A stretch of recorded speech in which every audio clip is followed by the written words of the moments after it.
the spring of 1858, the United States was a nation on the edge of a nervous breakdown. The Civil War was looming, and the economy was shifting. People were tired of carrying heavy, oversized copper large cents that felt like luggage in their pockets. The mint responded with a revolution, the flying eagle cent. But this bird was destined to be a ghost. Produced for only 2 years before being replaced by the Indian head, the 1858 Flying Eagle is a coin of shadows and secrets. Today we go beyond the grave to reveal why a single, weathered penny from this forgotten year recently sold for $25,000, and why the letters on your coin determine if you are holding a relic or a fortune. Giant. For decades, the American penny was nearly the size of a $50. It was heavy, dirty, and expensive to produce. By 1857, the mint had enough. They introduced a smaller coin made of copper and nickel, a white cent. The design was beautiful, an eagle in full flight, soaring toward the future. But 1858 was the year the experiment died. The design was too difficult to strike.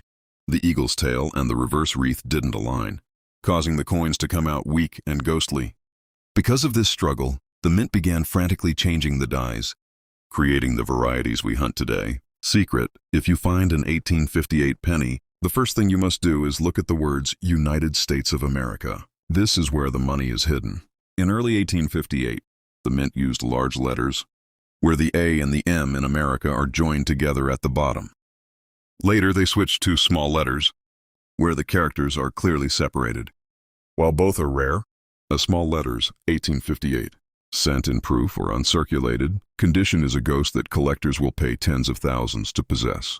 It is the signature of a mint in transition, a mistake caught in time. But there is an even deeper secret. Because the mint was trying to save money, they took leftover dies from 1857 and simply punched an 8 over the 7. If you look at your 1858 penny under a 10x jeweler's loupe, look at the final 8. If you see the faint, ghostly tail of a 7 peeking out from underneath, you haven't just found a coin, you found an 1858 7 overdate. This is one of the most famous errors in numismatic history. It is a scar on the metal, a reminder that the past never truly stays buried. One of these, in high grade, is a $20,000 asset. Why are these coins so hard to find in good condition?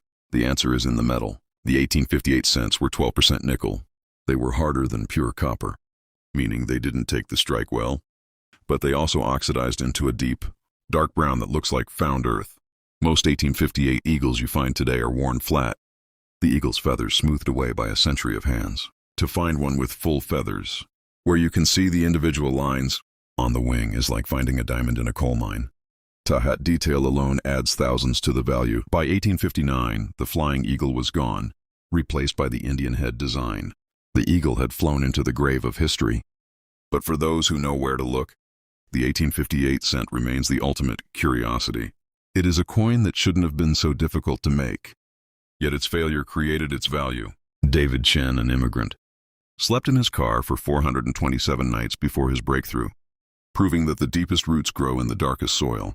Your breakthrough might be hidden in a coin that was once considered a failure. Look for the eagle. Look for the 8 over the 7. Subscribe to Beyond the Grave. Don't spend your treasure.